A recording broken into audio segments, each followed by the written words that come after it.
এবার দুর্নীতি, বিজেপি নেত্রীকে মারধর এবং পদত্যাগের দাবি নিয়ে তৃণমূল কাউন্সিলরের বাড়িতে বিক্ষোভ বিজেপির। বেহাল পরিষেবা এবং একাধিক দুর্নীতির অভিযোগ তুলে এবার কাউন্সিলরের বাড়িতে গিয়ে বিক্ষোভ বিজেপির। ঘটনাটি নদিয়ার শান্তিপুর পৌরসভা 14 নম্বর ওয়ার্ডের তৃণমূল কাউন্সিলরের বাড়িতে। জানা যায়, শান্তিপুর পৌরসভা 14 নম্বর ওয়ার্ডের তৃণমূল কাউন্সিলর পম্পা বিশ্বাস রাজবংশী এলাকার বিজেপি নেতৃত্ব অভিযোগ, তিনি বিগত দিন কোনো কাজ করেনি। এই 14 নম্বর ওয়ার্ডে মোট 6টি বুথ রয়েছে। তৃণমূল সরকারে থাকাকালীন সেই বুথ প্রতি 10,000 টাকা করে এসেছিল, অর্থাৎ মোট 60,000 টাকা এসেছিল। সেই টাকা তিনি নিজে আত্মসাৎ করেছেন। দীর্ঘদিন ধরে রাস্তা খারাপ, কোনো আলো নেই, বারবার বলেও কাজ হয়নি।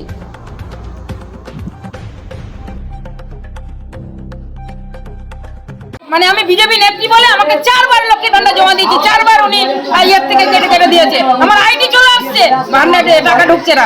যাও টাকা ঢুকলো অন্যের ভান্ডারে, এনারাই করে দিয়েছে অন্যের ভান্ডারে। 15 নম্বর ওয়ার্ডে একজন মহিলার নামে সেই টাকাটা ঢুকছে। কেন এগুলো কি করে হয়? এগুলো এদের জন্যই তো হয়। তাহলে এদের কাছে এসে ধরলাম, মানে হাতে পায়ে ধরার মতন বললো করে দিচ্ছি বলে সমস্ত ডকুমেন্টস দাও, দিলাম, নিয়ে গিয়ে কিচ্ছু করলো না। এখন কি চাইছেন? এখন চাইছি কেন এগুলো করেছিল, এইবারও তাই করছে। জবাব কি পেলেন না? যে জানতে না, পারলেন? এখনো তো কিছু জবাব হলো না। নেই তো, কাউন্সিলরই তো নেই। কাউন্সিলরের হাজবেন্ড আচ্ছা, কাউন্সিলর কোথায়? যে বলছেন অসুস্থ নাকি কোথায়। আচ্ছা, তাহলে আসলে আবারও আসবেন তো আপনারা? আবারও আসবো, দেখি কি হয়। অনেক কিছু অপেক্ষায় আছি, অনেক কিছু পাইনি, এসব পাওয়া যায়নি। আপনার নাম কি? সীমানন্দী। এই 14 নম্বর ওয়ার্ডেরই বিজেপি নেত্রী সীমানন্দী। নাম বাদ গেছে অন্নপূর্ণা যোজনার, সেই গরিব মানুষ সব। আমি সেই জন্য নিয়ে এসেছিলাম ওদের, আর এসে জিজ্ঞাসা করেছি যে এদের নামগুলো বাদ দিলেন কেন। আপনার আশেপাশে বাড়ির কারোর নাম বাদ গেল না, এত মুসলিম আছে ওয়ার্ডে, তাদের কারোর নাম বাদ গেল না, আর আপনি বেছে বেছে একদম বিজেপি কর্মীগুলোর নাম বাদ দিয়ে দিলেন। বললো বেশ করেছি। তারপরে আমি বললাম আপনি বেশ করেছেন, এত বড় কথা বলছেন। বললো আমাকে বললো গলা ফাটাবে না, অত গলা ফাটাবে না, আমি তোমার দাঁড়াও, তোমার মজা দেখাচ্ছি, দেখো তোমার কি অবস্থা করি, বলে ধাক্কা মেরে ফেলে দিয়ে তারপর বলছে কি অকথ্য ভাষায় গালিগালাজ করছে। মানে সে ভাষা মুখে আনা যায় না। কত নম্বর ওয়ার্ডের কাউন্সিলর উনি? 14 নম্বর ওয়ার্ডের কি নাম ওনার? পম্পা বিশ্বাস। কোন দলের উনি? উনি তৃণমূলের। তাহলে কি আজকে কি পদত্যাগের দাবি নিয়ে আপনারা? একদম পদত্যাগ চাই। এত বাজে যে কাউন্সিলরের ব্যবহার, আর কোনো কাজ তো করছেনই না, ওয়ার্ডে কোনো কাজ হয়নি। ওনার থাকার কোনো প্রয়োজনই নেই এখানে। উনি কিসের জন্য বসে আছেন? চেয়ার রাখলে থাকবেন কেন? উনি কি কোনো দুর্নীতির সঙ্গে যুক্ত আছে? উনি অবশ্যই আছে। ওয়ার্ডের এই যে 7 লক্ষ টাকা এসেছিল, উনি কোনো কাজ করেননি, পুরো টাকা গাইড করেছেন।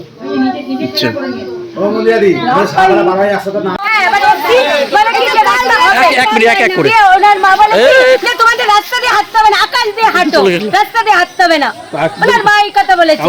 একদম সামনেই তো বাড়ি আপনাদের, তো এই এলাকার উন্নতি হয় না? না, কবে কতদিনের বসবাস? এটা কদিনের বসবাস? এই তো স্পেশাল করে হয়ে গেছে। আমাদের কতদিনের বসবাস, এখনো রাস্তা হয়নি এখনো পর্যন্ত। কি বলছেন? রাস্তাটার কি অবস্থা? আমাদের অনেক কটা গাড়ি আছে, গাড়িতে উঠতেই পারে না, 5-6 জন মিলে ঠেলে তুলতে হয় গাড়ি। এর কোনো কিছুই হয়নি। মানে হবে, দেরি আছে, হবে। কতগুলো পরিবার বাস করে? অনেকই পরিবার বাস করে এখানে। হয়নি, না করিনি। বলে দেরি আছে। এখন এই দিনও বলে গেলাম, বললো কি দেরি আছে, এখন হবে না, জল নেই। এই যে কল আছে, জল নেই। কে বলে এটা? কে বলে? কেন কাউন্সিলরই বলে। হ্যাঁ, আর জল নেই। এখন কি চাইছেন আপনারা? এখন কি চাইছি? এই যে রাস্তাটা হোক, এটাই চাইছি। জলটা দিক, এটাই চাইছি। আমাদের লোকের বাড়ি জল আনতে যাই, মুখ শুনতে হয়। এই যে আপনাদের যে বুথে বুথে যে 10 লাখ টাকা করে আগের সরকার দিয়েছিল, সে টাকাটা তো চলে এসেছে, সেই টাকার কাজ হয়েছে? না, কিচ্ছু হয়নি। সেই টাকা কাজ হয়নি। আর দিন গেলেই তো আসি, বলে হবে, এই বলে, আর কিছু বলে না। কি নাম আপনার? আন্না দাস। দিদি আজকে কি কারণে এসেছেন? কি কারণে আসেন? মেয়েরা এটা ধরে কালকে এসেছি, কাল সকালে এসেছিলাম। আমার মন্ডলের 14 নম্বরের ওয়ার্ড শক্তি প্রমুখ, মানে ওয়ার্ড সভাপতি, ওনার বাড়িতে এসেছিল, কয়েকটা মহিলা এসেছিল, আর মানে ওনাকে জিজ্ঞেস করার জন্য যে এরকম আমাদের তো অনেক গরিব মহিলারা, তারা খেতে পাচ্ছে না, তাদের টাকাটা ঢোকেনি, আপনি কি বলতে চাচ্ছেন? তো বলছে কি আমার ইচ্ছে মতো আমি ঢুকাবো না, পারলে তুই কি করবি করে নে।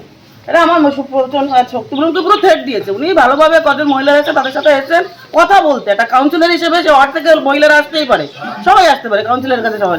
তো তাতে উনি থ্রেট দিয়েছে এবং ধাক্কা মেরেছে, মানে পুরো হাত চালিয়ে দিয়েছে, উল্টো পাল্টা কিস্তি কামারি মেরেছে। তার জন্য আজকে আমরা এসেছি, ওনার সঙ্গে একটু কথা বললো যে উনি এটা করলো কিভাবে, একটা কাউন্সিলর হয়ে তিনি কি করলো, কেন করলো, সেটা আমাদের জানতে হবে। এবং ইমিডিয়েটলি আমরা পুরো পৌরসভার সব কাউন্সিলরকে, 22টা কাউন্সিলরকে রিজাইন করাবো। রিজাইন করবে, পৌরসভা দখলে আসবে, সেটা আমরা করবো। আর ওনার কাছে একটু শুনতে চাই যে না, এতটা পাওয়ার কোথা থেকে আসলো যে আমার ওয়ার্ড সভাপতির গায়ে হাত দেয়, মানে সাধারণ কাউন্সিলরের কাছে কথা বলতে আসতে বলে সাধারণ তার গায়ে হাত দেয়। তার জন্য কি নাম এই কাউন্সিলরের নাম কি? এই কাউন্সিলরের নাম পম্পা বিশ্বাস। পম্পা বিশ্বাস কাউন্সিলরের নাম। আচ্ছা, কত নম্বর ওয়ার্ড এটা? 14 নম্বর ওয়ার্ডে। তাহলে এখন কি কথা বলবেন ওনার সাথে? ওনার সাথে কথা বলবে যে উনি এরকম খারাপ আচরণ সাধারণ মানুষের সঙ্গে করলো কিভাবে, ওনাকে জনপ্রতিনিধি বানিয়েছে, ওনার কাছে সবাই অবজেকশন নিয়ে আসবে, সবকিছু সুবিধা অসুবিধা দিয়ে আসবে। উনি আর পাওয়ারটা আসে কোথার থেকে যে তাদের গায়ে হাত দেয়, বাড়িতে এসে শুধু তাদের গায়ে হাত দেয়, এইটা তো ওনার উচিত হয়নি। এবং আমরা এটা কখনো মানবো না, ভারতীয় জনতা পার্টি এটা মানবে না। উনি কোন দলের কাউন্সিলর? উনি তৃণমূলের কাউন্সিলর। সকলেই এসেছেন, অনেকে বলছেন টাকা পাবেন ঘরে, কেউ বলছেন ঘর কেটে দেওয়া হয়েছে ইচ্ছা করে, কেউ বলছে আপনার স্ত্রী। না, আপনার বাড়িতে বিক্ষোভ হলো, কি বলবেন? বিষয়টা হচ্ছে ঘর কাটার আমার সময় তো কোনো ঘর আসেনি, ঘরেতে আগের স্যাংশনের ঘরই হচ্ছে, আমার সময় নতুন করে কোনো ঘর আসেনি। ঘর আমি তো কাটার মালিক নয়। আর যে অভিযোগটা ওনারা করেছে, ওনাদের অভাব অভিযোগের কথা বলছে, সেখানে আর কী করা যায়। আর একটা কথা, উনি বলছিলেন যে ওই শক্তি প্রমুখকে নাকি মারধর করা হয়েছে। না, ওই সব কিছুই ঘটেনি। আপনারা আশেপাশে লোকের কাছে জিজ্ঞাসা করেন না। যখন ঘটনাটা ঘটেছে আমি ছিলাম না, আমি ট্যাক্সের কাজ করি, আমি ট্যাক্সে গিয়েছিলাম, বাড়ি এসে শুনি এরকম ঘটনা ঘটেছে। থানায় ওনারা কমপ্লেন করেছে, পুলিশ এসেছিল, পুলিশ দেখা করতে বলেছে, আমরা থানায় গিয়েছিল, যথারীতি কাউন্সিলরকে যা বলার বলেছে থানা থেকে। কাউন্সিলর কোথায় গেছে? কাউন্সিলর মায়ের অসুস্থ, তাই হাসপাতালে ভর্তি আছে, সেখানে উনি এখন আজকে গিয়েছে, আজকে ভর্তি আছে, আজকেই ভর্তি হয়েছে। আচ্ছা, এখন হয়তো সোমবারের দিন আসবে। ওনারা একটা আপনার কাছে দাবি করছিল যে ইস্তফা দিতে হবে, আপনি বললেন হ্যাঁ দিয়ে দেবো। কি করবেন আগামী সিদ্ধান্ত? কথা বলি তারপরে কি সেমন হলে ইস্তফা দিয়ে দেবেন? হ্যাঁ, এলাকায় উন্নয়ন হয়নি, অনেকেই বলছেন উন্নয়ন হয়নি কোনো, বা নাগরিক পরিষেবা দিতে পারেন। যতটা পৌরসভা থেকে যতটা কাজ দিয়েছে আমি তার উপর নির্ভর করে কাজ করেছি, যা দিয়েছে সেইভাবেই করেছি। এখন সব জায়গায় তো সব কিছু করা সম্ভব না, যেমন দিয়েছে তেমন করেছি। ভোটে জয়লাভ করেছিলেন, এত মানুষের জনসমাগম, এখন আপনারই বাড়িতে এত মানুষ উল্টো দিকে কথা বলছে, আপনার বিরুদ্ধে অভিযোগ তুলছে, কি বলবেন? এই অভিযোগ এখন ওনাদের অভিযোগ আছে, অভিযোগ করেছে, বিষয় আর কি বলবো। কি নাম আপনার? আপনার নাম? গুরুচাঁদ বিশ্বাস, কাউন্সিলর প্রতিনিধি। আপনার স্ত্রীর নাম কি? পম্পা বিশ্বাস, রাজবংশী, 14 নম্বর কাউন্সিলর। উনি কোন দলের? কোন দলের কাউন্সিলর? তৃণমূল।